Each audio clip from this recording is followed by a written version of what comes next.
You're listening to the B&H Photography Podcast. For over 40 years, B&H has been the professional source for photography, video, audio, and more.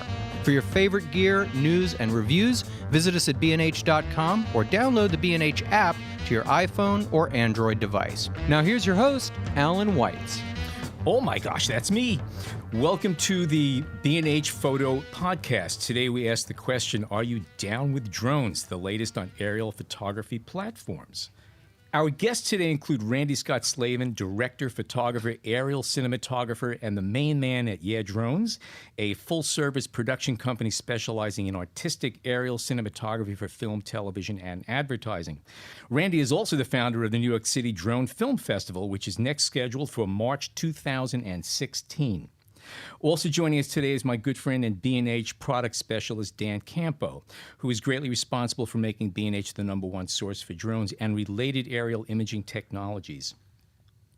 Today's topic: unmanned aerial vehicles, aerial platforms, aerial photography platforms, or as they are most commonly called, drones, are hot-button issues in photography these days. Like many aspects of the digital photographic revolution, powerful imaging technology is available to a wide range of people.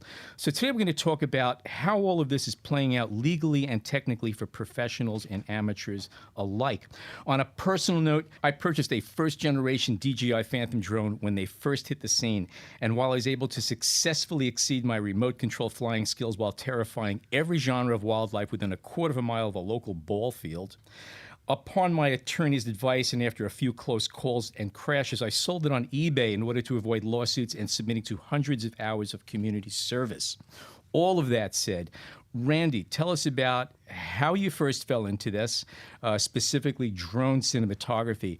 And by the way, when you visit his website, which we'll give you the information later, Randy's work is absolutely breathtaking.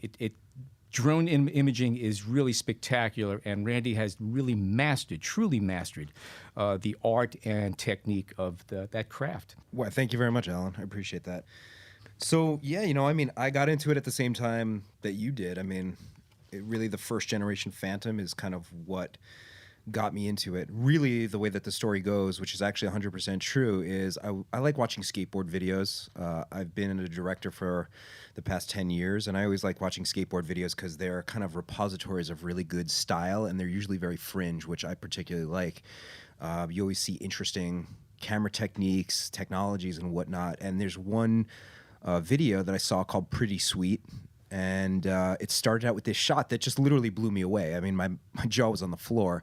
I was like, how did they shoot that? It starts out as a close-up on somebody's face. It goes over their head, across a street, over like a 12-foot chain link fence, down a corridor, up and down, around another corner, down a flight of stairs, and then it ends up circling this whole group of skateboarders and going up into the air. And I was just dumbfounded. I was trying to figure it out. I was trying to figure out maybe they cut a hole in the gate, maybe they're following them with some kind of like gimbal system, Steadicam that's attached to a golf cart. I had no clue, honestly. And I watched it over and over again, and I saw a shadow, and the shadow was like a flying camera. It was, I was like, okay. So I started looking online, and I was like, wow, this whole drone thing, flying cameras, what the hell? It was way more relegated to hobbyists and people that were kind of just building their own systems. And I found the Phantom, and that was just as the first Phantom came out. No gimbals, no nothing at that point. And I probably bought it here, at B&H. And I had one, within the week, and I started flying it immediately. And what's interesting about that time, as you kind of mentioned, is, it was a lot more janky than it is now. These days, you hook up, you have your cameras hooked up to your phone, you have 17 satellites, you let go of the controller, and it is rock solid in the air, doesn't change. You can probably shoot a time lapse with no problems whatsoever, and maybe even very minimal post-production with any kind of camera motion. Back then, it was not even close to that, and no gimbal. So, anytime you move the drone left or right, you had that camera motion in there. A tilt right would cause a tilt right in the camera. And I actually kind of really look very fondly upon that time. The time that I spent really learning how to fly the Phantom in the gimbal-less era, or my pre-gimbal era. Right. Back then, you really had to learn how to utilize the wind. because yeah. when you were pressing your aileron or your rudder or anything in any direction, it would cause so much camera motion. So you had to really fly upwind and let it, the natural camera motion kind of drag it. And there was a real art and finesse to getting any kind of decent shots at that point. There still is. I still think it is an incredibly difficult art.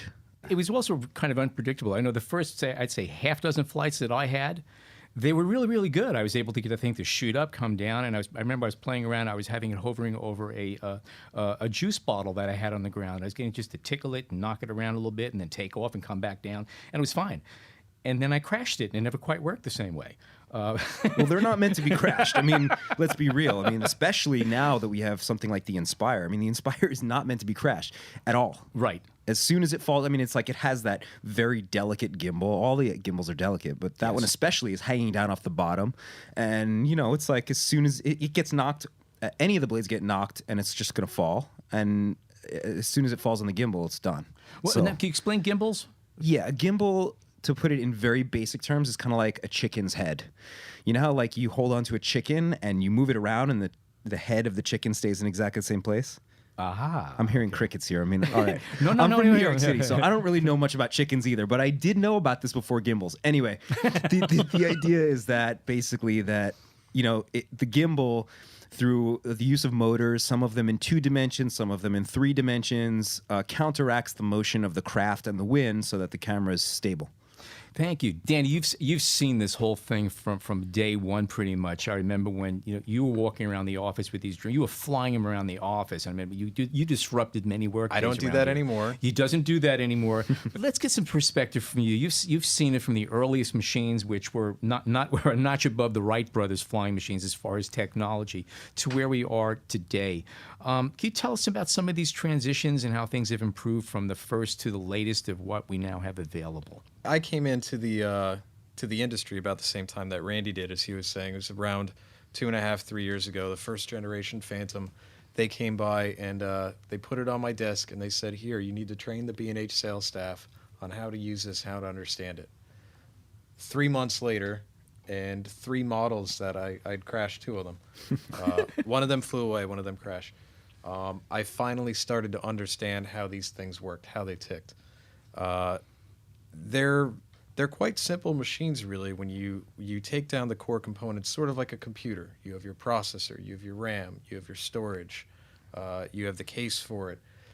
It's a similar way. You have a flight controller, which is like your processor. You have accelerometers, you have gyroscopes, you have your motors. You have all these core components, you put them all together, and you have an aircraft that's able to tell where it is, how high it is. It's able to maintain its position in space, vertically, horizontally. It's very impressive, the kind of technology that gets put into these very simple machines that could do so much. Now, is it safe to assume that one drone that you lost did not have all of these wonderful technologies in them? That's correct. Right after it was, it had flown away on its own. I had found out that there was a new firmware update that I had not installed yet, which enabled it to not lock into cell phone tower signals. Okay. Yeah. All right. Okay. So I didn't do the firmware update, and I lost that Phantom. But they sent me another one. They're very nice about it. Okay. By the way, that is not a regular policy from any of the drone manufacturers. If they fly away, it's your problem, okay? So get flight insurance from your local And these days, if your they homeowners. fly away, it's because you messed up. Sorry. Right. And you mentioned earlier, these are strictly for outdoor use. When it comes to the ones that are Phantom size and Spire size, these two in particular from DJI, they have indoor flight stability built in. They have cameras that do sort of like 3D mapping of the ground to be able to lock their position in space. They have sonars that are able to get within, I believe, 2-inch altitude to lock itself in altitude. And that's up for, I believe, up to 8 feet is the limitation. So you actually can fly them indoors. So it's a flying safely. Roomba. Right. It's It also vacuums the carpet. The newest model, the Phantom 4, also vacuums the carpet and cleans your toilet. works on a timer. But do you guys remember the original Phantom where like you had like the series of colored lights flashing. I mean, it was like talking to R2-D2. I remember never being sure of exactly what it was trying to tell me. I don't know whether this thing's ready to fly, not ready to fly, or whatever. It was kind of like a little bit of alchemy. It was a totally different language that it took a while for everyone to start to understand. Once you understood it, you learned the language of DJI. It was very easy to fly. Now, architecture is one thing that, as soon as I saw it, I realized that for architectural photographers and people in real estate, it's absolutely a dream tool. And looking at the videos you have posted online, it's proof of it. What other applications have you had so far for shooting from drones? So my company, Drones, we shoot a lot of different things. It really just depends on what our clients are asking for. I mean, me personally, when I first got my drones, even from the first Phantom, and I've had every DJI product since then, and I build a lot of other drones myself now. Do you build them specifically for projects, or are you just doing this on the side? I mean, do you get an assignment, say, the tools that I need don't exist, I'm going to let's see what I could put together, or are you just thinking beyond all of that? Yeah, often. I mean, it depends on what the client wants. I mean, like sometimes you have an advertising client who says, hey, we need to drop a bag from here to there. You know, when somebody walks up and pushes this button, we need it to deliver this. So you need to, take whatever drone is most appropriate for that and figure out what kind of system you need to incorporate on it. So a claw with some sort of servo system. I started really building way more once I got into the racing drone world, because in that world, when I got into it, there were no ready-to-fly systems, so you had to build everything your own. And now, since I got into that, it's kind of affected my drone building and drone flying in every capacity. But, when you're working with advertising companies and all different kinds of clients like we are, it really just depends. And I go into those meetings and I say, we can do anything you want, because drones essentially are a tinkerer's sport. For the most part, aside from the ready-to-fly systems by DJI and others, it's like they're meant to be built, and you can put anything on a drone, from a camera to a claw to whatever you want, a fire extinguisher, whatever. There's no limits. So, we tell clients whatever it is that you need, we can do, and then we just need to, kind of talk to the engineers that we work with that do that kind of stuff. We recently shot something for a company called MRY, and the idea that we kind of workshopped together was that drones work in their office, as like employees, and so we brought in a bunch of drones. We brought in a Phantom, we brought in a QAV, something called a Danius by a frame designer named Andy Shen, and another couple of completely custom drones, because they wanted one drone that had a blinking LED sign on it that said, I just sent you an email. So, we had to design that particular thing. We had to rig it up. We had to make sure the electronics, the batteries were feeding the LEDs inside that particular sign. So, in that case, we built this drone that is essentially the email drone that goes around notifying people that they just got an email. What's the most challenging flight you've had so far as capturing image, moving through the air with drones? What's the most challenging assignment you've had so far? What's the shot that made you the most nervous when you were piloting? Which one had you most nervous? Well, look, I have to say this. Aerial cinematography is extremely difficult on all fronts, and anybody that tells you otherwise is lying to make themselves look good, all right? Okay. So I find it challenging all the time, and I also think that it always deserves a certain amount of respect, because you're always shooting outside for the most part, you're shooting outside, and outside you have a lot of by factors. the way, for those of you who have never used drones, it's highly advisable that you learn to use it outdoors before you bring them indoors. Highly advisable. I hear what you're saying, but that's for the big ones. I would say first things first, get a little tiny one for like $60 and practice it indoors where there's no wind. And then either bring that one outdoors. It's like, I think if you're going to learn on something you can crash on a lot. Because if you go out and buy a Phantom first, you're going to crash it. And as you said before, once you crash it, they never fly the same. They're not meant to be crashed. They are meant to be landed on the legs. Actually, speaking about crashes, which is inevitable, because then you learn how to ride a bicycle, you crash, it happens. There's a lot of legal aspects to this topic right now, and a lot of it could be very, very confusing. From what I have read, there's often a lot of confusion. There are federal regulations, there are also state regulations, and city and municipal, and sometimes, depending on where you live, you could actually be flying in an area where there's really nobody will be able to agree upon what the actual regulation is, because local, state, and federal, or all three, might disagree with what the parameters are of what you can do and can't do. I mean, in order to fly commercially legally, you need a Section 333 exemption from the FAA. Which is? It's pretty much an FAA waiver that says that they are allowing your company to fly commercially. That's the only way to do it. Airspace is the FAA's jurisdiction, no matter what city, state, town, whatever jurisdiction you're in. The airspace is the FAA's in the United States. So you must get, in order to commercially fly drones, you must have an FAA exemption, Section 333, period. Aside from that, if you're a hobbyist, really, I think it's just smart. Well, first of all, I think it's smart to just know the AMA guidelines. And AMA, the Academy of Model Aeronautics, it just pretty much sets forth certain guidelines that just make sense for people who are flying, RC aircraft. I think even more than that, it just makes sense that you just have a head on your shoulders. When you're flying something around that has propellers and could potentially hurt somebody. I mean, I joke, often that it's a flying blender.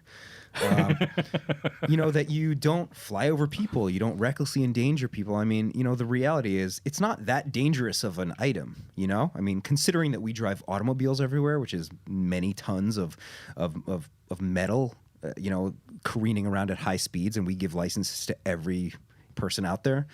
It's not that dangerous. But that being said, I think it's really important that pilots just use good judgment. FAA is pretty much the organization that sets a lot of the parameters. My understanding is that you're not allowed to fly an unmanned flying craft, drone, within 5 miles of an airport. Is that correct? That's correct. Okay. Even within Section 333 exemption. Unless you have a certain waiver. So there's a COA, which is, there's all kinds of various documents which you need to pay attention to and know the rules for. I mean, with a Section 333 exemption, the pilot of the aircraft must be an actual pilot, a registered pilot, like a pilot of normal aircraft. So you need a full pilot's license, essentially, or qualify for one to be able to fly even a drone. Exactly. Now, what's interesting about that is that if there is a 5-mile limit, if you're in the New York City area, you're surrounded by Newark, LaGuardia, and JFK, and that covers a good deal of New York City, which means that even with all of these approvals, you still have to be careful of where you're flying if you're in the New York area. Is that for sure, correct? especially because there's heliports, and there's a bunch of heliports. So essentially, all of Manhattan is pretty much off limits. That being said, look, the FAA is a reasonable organization. Right now, they're, in particular duress because of the amount of people that are buying Phantoms and other ready-to-fly systems and getting in the air. They're scared because their airspace is in jeopardy, which is totally understandable. And I mean, we deal with them all the time. And we try to work with them understanding that kind of problem that they have. They are willing to make exceptions in certain cases. They're willing to discuss in the same way that they're willing to do that when you fly a helicopter for TV or fly a plane for TV. I mean, a helicopter can fly over downtown Manhattan and shoot whatever they need. That being said, there's a certain amount of protocol that has to be kind of mimicked every single time in order for all the proper parties to know what you're doing. When we go out and we fly with a VHF radio so that our pilot is in communication with the nearby towers or local aircraft. As soon as an aircraft comes near, we hear the chatter over the radio. It really, you have to be a steward of those rules because that's what's required of you in order to be able to fly commercially. And you know what? It's a pain in the ass, but you have to be responsible. When I first got my Phantom, by the way, one of the things that put me on the map when it came to aerial cinematography was a video that I did called Aerial NYC. And I shot, when I first got my Phantom, all around Manhattan. I wouldn't fly like that anymore. But that was years ago, and it's like everybody's entitled to a certain amount of time of cowboy behavior when they first get into something and they don't know the rules. But these days, if you just buy a Phantom, the rules are abundantly clear. These days, they weren't a few years ago, as and the FAA didn't even have rules at that particular point. There was the Perker case and all that other stuff. So I advise everybody to be extremely, extremely careful. Fly away from people. If you want to get shots, figure out ways of doing them responsibly for the benefit of you, your gear, and others, and the community as a whole. Anybody have any idea what percentage of the drone pilots, to call it, or our customers are actually using them for photography work, and how many of them are just playing with it as a very cool toy? Anyone have an idea? It's mostly photographers, videographers, filmmakers. However, a lot of them are using them just as toys because they're interesting. Everyone, all the photographers and videographers, filmmakers that shop at B&H, most of them are gearheads. They want to have the latest, greatest electronics, the best tools in the bag. And right now, drones are one of the greatest tools in the bag to have. Not everyone is using it professionally. Not everyone has gotten the Section 333 from the FAA. But the strange thing is when you pick out any of the small, inexpensive, easy-to-use drones from the beginner class, they're actually more difficult to use than the intermediate class. The intermediate class drones, since we've been talking about it, such as a DJI Phantom. Okay. There are so many sensors and measurement tools to be able to figure out where it is and what it needs to do next, that it's almost a autonomous flight. You're giving it basic directions on where to go, but in between those directions, it's able to keep itself, maintain its airspace, maintain its position in space. With the small drones, they don't have these sensors. When you throttle up and you have it, say, 5 feet in the air, if you take your hand off the throttle stick, it might fly up and down. With the smaller beginner drones, without all these sensors, there is nothing to help you or to guide you in flight, to stabilize the aircraft. So what I usually suggest to people is it's the same thing as what Randy said. Buy one of these consumer beginner drones, the less expensive ones.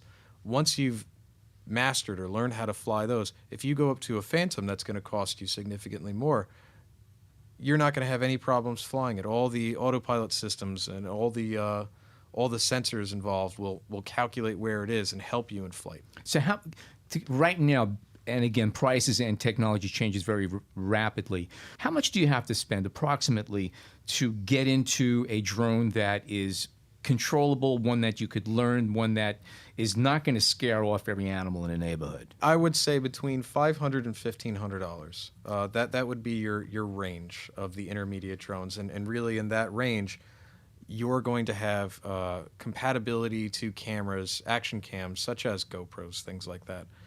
Or you have cameras that are built in, that are integrated, that are designed and made by the manufacturer of that drone, that are very similar image quality to one of the most popular GoPros, like a GoPro Hero 4. Now, GoPro is something that is almost synonymous with this type of photography. Could you guys tell us a little bit more about what camera choices are available right now? Say, obviously we have cameras that will just do 720p, the beginner ones, but what exactly are the breakdowns of it? Well, 2015 is a really good time to be getting into aerial cinematography or aerial photography with drones because the options are huge. The biggest change that we've seen over the past couple of years is that most of the cameras, at least on DJI's side, have gone proprietary. So they went from, having the gimbal, the H3 2D gimbal, which is a two-dimensional gimbal, to the H3 3D gimbal, to the H4 3D gimbal, based on the various GoPros that it was using. And, frankly, that system was always kind of janky. It was like you had to really work it all out because there was a lot of jello problems. You had to get the right frame rates. You had to do a lot of post-processing. There were a lot of problems. The DJI proprietary cameras have gotten better because they've designed them to work on the actual aircraft, so they're extremely light. They're built just for this. And now, of course, we have the Inspire with the Inspire camera on it, which is a great camera and more along the lines of the GoPro. And, of course, the brand new announcement is the X5 and the X5R, which are micro four thirds. It's a proprietary camera by DJI that goes onto the Inspire. It's a proprietary camera, and that just is, in my humble opinion, a game changer. To be able to lift a camera that has that amount of raw capacity on a drone like the Inspire that's so stable and so small and just so user friendly is just really a game changer. I mean, there's no other companies that I know of out there that are even close to that. There's all kinds of companies that are building big heavy lifter drones. Sure, you can lift an Alexa with some systems, you can lift Red, Scarlet, and all that kind of stuff, but that's on the very high end heavy lifter spectrum, and you're talking about very expensive systems. That's a liability. You know, it's like you're flying between, $70,000 and $500,000 worth of stuff in the air. And people that rent those cameras are not excited about that. And most of them will not even let you rent their Alexa Mini to fly around. Even Red, which is way more, ubiquitous, people aren't psyched about that. They don't want their expensive glass and their camera flying in the air because these things crash. It's just a part of it, which is why you have to be careful. But the Inspire is just, I can't wait to get my hands on that thing because the amount of quality that we're going to get off of that with the form factor being so small and the quality, I've flown the Inspire in 30-knot winds constantly and it just sticks there like a tripod in the sky. That's very impressive. I just shot Good Morning America live from NASA last week. It was like Space Camp in Huntsville, Alabama. That's where they have Space Camp. And it was like from NASA, they have the Saturn V rocket and all this other kind of stuff there. It was a really cool place. And Good Morning America was doing this series called Above and Beyond. So they brought us in to shoot these aerials because this artist was like aligning like thousands of people to like make these pictures. So they needed an aerial camera to shoot with this, what the art looked like. And the Inspire is just so awesome. It's like not only does it enable live streaming, or in their case, use of like a live feed with their minimal kind of light bridge technology that they have in that, but it's also extremely stable. And I remember I'm on like two walkie-talkies at once, one between me and my pilot because I'm the camera operator because I'm not a real pilot. So my pilot has to fly the aircraft. I'm on a walkie-talkie with him, and on the other side I have a walkie-talkie on with live in New York, so I can hear the director speaking, so I can hear our cues. And I'm up in the air shooting this thing, and I hear the director say from New York, "Wow, look how stable that is." Is that the drone? It's just sticking there. And for the size of the drone, it's like, only like double the size of the Phantom. When you start flying these bigger drones to lift the GH4 or the 5D Mark III or the Pocket Cinema camera, you're talking about a drone that's monstrous, the size of a table. It's like it's got 6 rotors, 8 rotors, it makes a lot of noise, requires huge batteries, and it's like the Inspire is tiny, the batteries are beautiful, easy, they last long. You're talking about 15-minute flight times, easy. You also have to build the S900 and the S1000. You have to purchase several components just to get them up in the air, and you have to build it yourself. There's no open up the box, take a look at your drone, put on the propellers, calibrate it, and fly it. There's so many more steps, hours worth of labor and work, and if you mess up, at any point of the installation, you try again. You buy the new component that you just ruined by not knowing how to install it. There's gluing involved.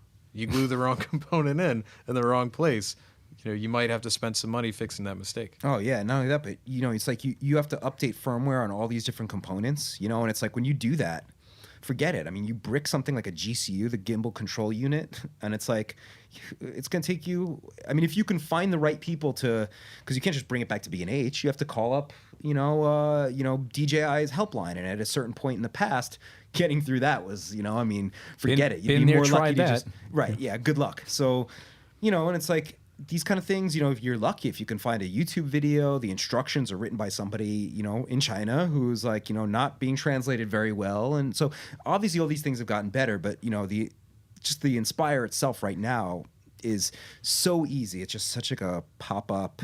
By the way, they're not paying me. DJI is not paying me. I just really feel this way. I think there's a flaw in the Inspire in that there's no pilot camera. There needs to be another pilot camera so that the pilot can see where it's going and the camera operator can look wherever they want with the actual camera. But aside from that, I think it's a near flawless camera platform. We just got a telegraph from DJI on the other side of the planet, and they are going to get on that right after lunch. I want you to know that. There's the one thing that I just wanted to add on with the Inspire and the X5 and X5R cameras. What sort of sets the Inspire now apart from all the others is before there was always a really solid line. You had your consumer or low-end professional, sort of prosumer photography and videographers and cinematographers, all using the aircraft, the more beginner to intermediate aircraft like DJI Phantoms. Then you had your higher-end users, your professional cinematographers, X-Fold systems carrying Red systems, Arri Alexas. You've got your S900, S1000 users carrying Sony A7S, 5D Mark IIIs. Now with the Inspire, with the X5 camera and the X5R camera, you're getting 4K and 4K RAW from a large sensor using a consumer-friendly drone that isn't anywhere near as expensive as developing a S900 S1000 kit, though they do have their place in the world. Anybody wanting to use a 5D Mark III, A7S, any kind of 35 millimeter full frame sensor. But that stuff's going to go away. I mean, like, really, they kind of like killed their S900 and S1000 line because until those can carry bigger cameras, because look, being somebody that shoots on the ground with these things all the time, clients don't really care here or there. It's not like they're saying like, oh my God, I can't shoot with the GH4. You have to shoot with the 5D Mark III, because they're kind of interchangeable a little bit. As long as you're having like, interchangeable lens system with like a relatively large sensor, especially the RAW thing, really important. And the 5D Mark III doesn't do RAW, and that's really important for all post-production. So, in a way, they're kind of just taking the S1000 and the S900 off, because why would anybody even need that stuff? You're either going to go for a big heavy lifter that's going to carry 30 pounds plus, a Red or an Alexa or Alexa Mini, or you're going to be using the Inspire now. And it really just wiped out that whole kind of like middle, like that. Let me ask you a end. question. So what you're getting at is that a lot of these large flying monsters, and by the way, you talk about some of these large ones that could lift 30 pounds. How big are these, and how much do those units themselves weigh? They're not that heavy because they're all carbon fiber. So you're talking about maybe, I think an S900 is like, what, 10 pounds or something? Maybe second weight. They're not that heavy. And what about diameter? I mean, how wide are these things? 4 feet? So about Five. twice as 4 feet wide. for the S900, 5 feet the for the S1000 S1000? Plus, I believe it's just over 5.5 feet. Yeah, they're is big. the And So they're it's loud. twice the 8 diameter rotors. of the average Phantom. Then it's about, Yes. it's like twice up. Then. 2.5 times. Yeah, 2.5 just about. times. Okay, but what you're also alluding to is the fact that these, unless for very specific applications, maybe for industrial or whatever, may not be necessary because of the fact that now these, with the 4/3 sensors in particular, we're getting really high quality with 4/3 sensor and RAW. All of these large, monstrous machines are really not necessarily necessary. Not necessary at all. Not at because all. the problem that you have with the aerodynamics of these things is the heavier they are, the more power they require. And the batteries, the more power they require, the bigger the batteries have to be. So you have this kind of like very technical arc where it's like you have weight ratios and battery power ratios. So the lighter you can make the cameras, the lighter you can make the drone, the lighter you can make the battery, the longer you're going to stay aloft. Which brings me to my next question now. When I first started with my original Phantom, way back when, flight time was like about, 6 to 8 minutes or something? It was very, very short. What are the flight times now Most at this of them point in time? are between 18 and 25 minutes. Not really. I mean, like they say that, Hovering in place with no hovering wind. in place in a Your windless mileage kinda, may vary. That's right. Yeah, that's a 55 miles an hour on the highway on level with no wind. Okay. Exactly. Realistically, you Exactly. get about Reality. 15 minutes. and even more realistically, you get about 13 minutes. And it really depends on how aggressively you're flying. Because if you're flying in 30-mile-an-hour winds, you're not getting 15 minutes. And if you're Right. flying, Exactly. if you're changing your altitude like crazy, or you're moving fast, very forward, I mean, like these are all things. It's like a very dynamic system. It's like people are like, oh my God, I can't believe it just lasts this amount of time. Or when we fly racers, people are like, oh my God, 6 minutes? How can you get 6 minutes? That's nothing. But it's like, when these racers are flying at like 80 miles an hour. How long can you concentrate on that? It's like, and they're pushing the motors really fast. So the more intense you're flying, the more changes you're doing, the more altitude changes, you're taxing your battery. And it's like, it's like you need to understand that. When we were on Good Morning America, I had to be extremely clear with the producers that and I would always estimate on the low side. I would tell them we have operational 10 minutes of flight time because sure, if we can get 12 minutes, amazing, great. Then we had 2 minutes more leeway. But last thing I need is them betting on 12 minutes, 13 minutes, 15 minutes. Right. And then we get 10 minutes because the winds pick up and all of a sudden it's fighting a lot harder in the air, or they require really fast altitude change. When you're shooting these things, sometimes you're talking about flying from 5 feet off the ground to your maximum altitude really quickly. And when you're taxing the motors like that, you're taxing the battery, and that means you're giving up some battery life. What's the ratio when you're out there working right now? What percentage of you is pilot and what percentage of you is cinematographer? The skill sets that are required are obviously photography and videography. So you have to know how to get an exposure, you know? So you have to know that kind of stuff. You have to know how to fly the drone and the technical expertise on the drone itself, which is in depth, because even just knowing all the, you know, intelligent orientation modes on the DJI products, so that if it gets too far out of your range and you can't tell what the orientation of the craft is, and all of a sudden you lose sight on your visual system, you need to know how to be able to get it back to you. So there's the knowledge of the craft itself and how to pilot it. A director's conundrum always is, what am I shooting? What's my action? And then how do I shoot it? And where you're placing the camera is a big deal. And here's the thing, when you're flying a drone, you can put the camera anywhere you want. With the technology now, basically everyone is being teed up to be able to get a beautiful shot. All they have to do is understand how to get the shot themselves, how to frame up the shot themselves. The technology is there. Anyone can use any of these drones that are out today, no matter which brand it is. The drones that are available today all have the same similar positional guidance sensors, very similar positional guidance sensors that'll put it up wherever anyone needs to get a specific shot. Who are the key players right now? Out of the ready-to-fly systems, yeah, you've DJI, 3DR, Unique, Blade, which is Horizon Hobby. Horizon Hobby, exactly. Which, by the way, for beginners, I always recommend the Blade Nano. I think it's a great system, especially if you want to try FPV, a first-person view, if you want to use goggles or if you want to use a monitor to kind of start to really like get to know what the drone is seeing.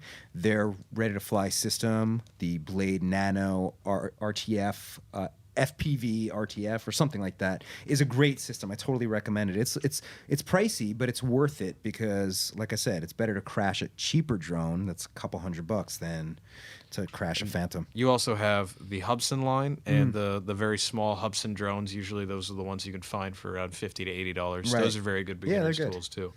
You also have Wakera. There's other brands that you can find. You can find online places where they're usually small Chinese companies trying to make a similar product to DJI. SEMA? SEMA. I love their drones. Honestly, I think their helicopters also, their little toy kind of helicopters, really good. What about audio? Because audio is also part of cinematography. Are there any options as far as audio? Is this something that we're not even there for you? Unfortunately, until they come out with the stealth multi-rotor aircraft that consumers can afford. It doesn't exist. Until they come out with the stealth. I thought he knew about something, and I was like, tell me, I saw you just please. sit up and get all excited there. Yeah, I love hearing about new drones. We're going to have to and new edit out this technology. confidential footage. Right.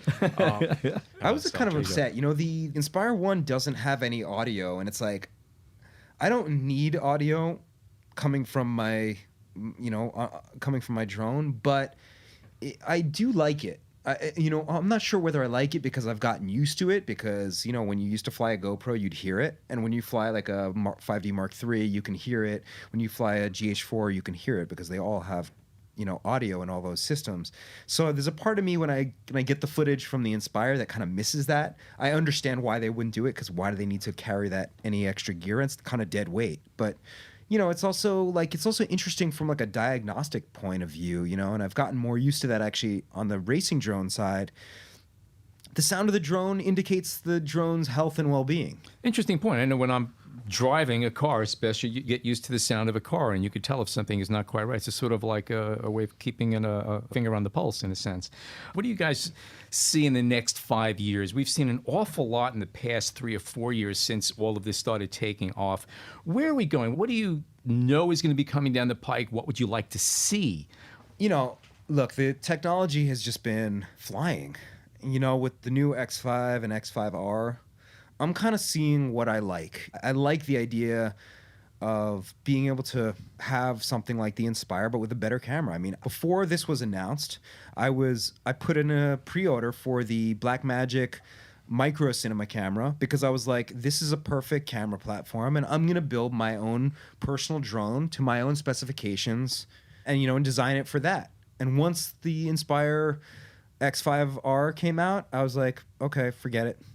To have a ready-to-fly system that, like, in case you happen to crash your Inspire, you can go to B&H and just pick up a new one in the time that it takes you to get there, that's amazing. And it's like, as much as I would like to buy something of my own and put it all together, and I like all that stuff, as a business owner, crashes happen sometimes. More often they happen, I've never had a crash in a professional setting. You know, I've had some crashes on practices and, you know, training sessions and whatnot. And it's like, you know, it sucks. And if you built it yourself, you have to go back to the shop and put the whole thing together, which I do all the time on the racing side because those things crash constantly. They crash all the time. You're not flying over people. You crash them onto the grass and whatever. I think the technology, sure, it's going to continue. But for right now, I mean, you know, once that R comes out, I'm going to be pretty satisfied for a little bit. You know, I think cameras are going to get better. They're going to get lighter. The drones are going to stay aloft longer. You know, we're going to have more dynamic range. The same kind of stuff.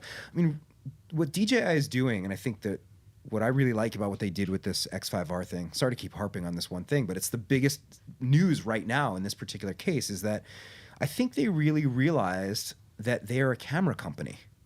I completely agree with Randy on the with the release of the X5R. There's really not much else I can ask for. There was always a particular quadcopter that I would have to use if I wanted to do GPS waypoints. To set it up for autonomous flight. I'd put in my GPS coordinate, hit go, and it will fly and capture all the footage and come back to wherever I want it to land. Then there was a different drone that I'd want to use if I wanted complete FPV. There's a different drone that I wanted to use for a different purpose. Now with the Inspire, with the X5R, everything I need is in one package, everything I could think of. I have waypoint systems that just got introduced, I believe, in a firmware update. I'm not sure if that And was it's out yet. amazing. It's great. Awesome. Very easy to use. You have HDMI out for FPV. If you wanted to use something like the Zeiss Cinemizer glasses, which are great, by the way. It's the only way I'll use them. Or the only glasses that I really like to use versus some of the other brands that use a composite feed, a standard def feed, like Fat Shark or some of the other ones. I really want to see that HD signal come out. You can also watch it on your iPad. Now with the large sensor camera, I don't have to worry about the lower grade image quality. I don't have to worry about what file I'm using. Now I can shoot and record a raw image. Also, with the introduction of these cameras, the X5 and the X5R, they have follow focus systems. While you're piloting the aircraft, you have your camera operator can actually also control the focus, manual focus. That's amazing. There's no other camera drone system that you can get under $30,000 that you can add these functions onto, other than the Inspire with the X5 or X5R camera. Before we sign off, Randy, could you tell us a little bit about the Drone Film Festival that's coming up, what we could expect, people who might want to contribute to it? Yeah, 6 months from now, it's coming fast. You know, the submissions are open till December. Prizes are going to be amazing. We're going to be giving away a lot of drones, a lot of other things. Hopefully we're going to get B&H to be one of our sponsors again. Hint, hint. So, yeah, you know, I mean, for those of you out there that are listening, let's see what you got. Sounds exciting. We've really only scratched the surface here. There's so much more we could talk about, and technology is changing very, very rapidly. We can go on forever, but we can't. Thank you, Randy and Dan, John, our producer, Jason, our engineer. For more photo news and reviews, check bh.com/explorer. Follow us on Twitter at bhphotovideo and email your questions to podcast@bhphoto.com. I'm Allan White. Thank you so much for joining us today.